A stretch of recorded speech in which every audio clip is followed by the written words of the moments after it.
ভাবুন তো, 5জন বন্ধু একটি বাস্কেটবল ম্যাচ দেখতে বের হলো। সবাই সুস্থ স্বাভাবিক, কিন্তু কয়েকদিন পর তাদের গাড়ি পাওয়া গেল একটি বরফে ঢাকা পাহাড়ি রাস্তায়, যেখানে যাওয়ার কোনো কারণই ছিল না। এরপর শুরু হয় তল্লাশি, আর কয়েক মাস পরে যা পাওয়া গেল তা আজও তদন্তকারীদের অবাক করে দেয়। একজনের মরদেহ ছিল একটি ট্রেলারের ভেতরে, চারপাশে ছিল পর্যাপ্ত খাবার, গ্যাস আর কম্বল, তবুও তিনি অনাহারে মারা গিয়েছিলেন। প্রশ্ন হলো, সেই রাতে আসলে কি ঘটেছিল?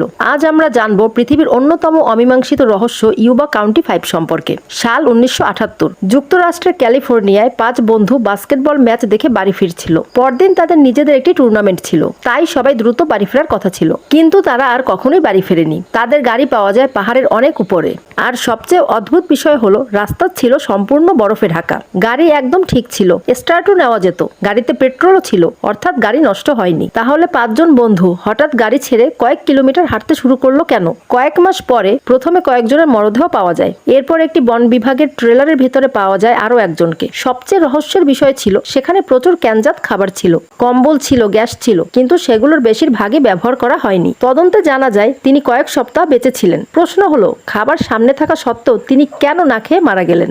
আরো অদ্ভুত তথ্য হলো, আরেকজনের জুতা খুলে অন্যজন পড়েছিল। কিছু বন্ধুর দেহ কখনোই পাওয়া যায়নি, অথবা অনেক পরে পাওয়া যায়। তাদের চলার পথও ছিল অস্বাভাবিক। যেদিকে তারা গিয়েছিল সেটা ছিল বাড়ির সম্পূর্ণ বিপরীত দিকে। তারা হয়তো পথ হারিয়ে ফেলেছিল, কিন্তু প্রশ্ন হলো তারা সেই পাহাড়ই বা কেন গেল? কেউ হয়তো তাদের ভয় দেখিয়েছিল, কিন্তু তার কোনো প্রমাণ নেই। কেউ মনে করেন তারা আতঙ্কিত হয়ে ভুল সিদ্ধান্ত নিয়েছিল, কিন্তু কি কারণে আতঙ্কিত হয়েছিল সেটা আজও অজানা। বহু বছর কেটে গেছে, অসংখ্য তদন্ত হয়েছে, কিন্তু আজও কেউ নিশ্চিতভাবে বলতে পারেনি কেন 5জন বন্ধু নিরাপদ রাস্তা ছেড়ে বরফে ঢাকা পাহাড়ে চলে গিয়েছিল, কেন তারা গাড়ি ফেলে হাঁটলো, কেন খাবারের পাশে থেকেও একজন অনাহারে মারা গেল, আর সেই রাতে আসলে কি ঘটেছিল। হয়তো এই রহস্যের উত্তর চিরকালই অজানাই থেকে যাবে। আপনার মতে সবচেয়ে বিশ্বাসযোগ্য ব্যাখ্যা কোনটি? কমেন্টে জানাতে ভুলবেন না।